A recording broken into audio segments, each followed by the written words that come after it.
case. So the first thing you're going to want to do is to take your phone and make sure that there's no case on it, and you're going to want to wrap it in some parchment paper. And then you're going to want to take a pencil and mark off any places where you don't want the case to cover. So like mark off the camera hole and the volume buttons and the power button and just basically any buttons. Just make sure you don't cover them with glue. And so now you're just going to want to start to make your case, and for mine, what I did was I first outlined on the edges of my phone case with some hot glue, and then I filled it in with whatever design I was making.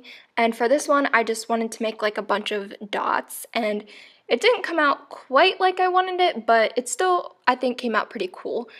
So if you're gonna make dots, just like spread them out and then wait for them to dry and then put more dots in between them. Otherwise, they'll just like melt together and it'll just be a mess. Just went ahead and filled all that in. And so once you have the back of your phone case done, you're going to want to go in and fill in the edges and make sure to do a pretty thick line of hot glue. And also make sure not to cover any of the places that you marked so that you can still reach the buttons. And once the edges are dry, you're going to flip your phone over to the front and you're going to start making dots on like the lip, I guess, of the phone case. And this is gonna just help it, like this is definitely necessary.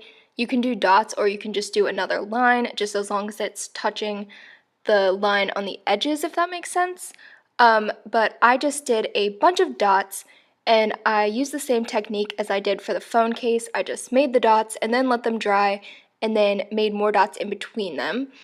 And this just helps the case stay onto your phone and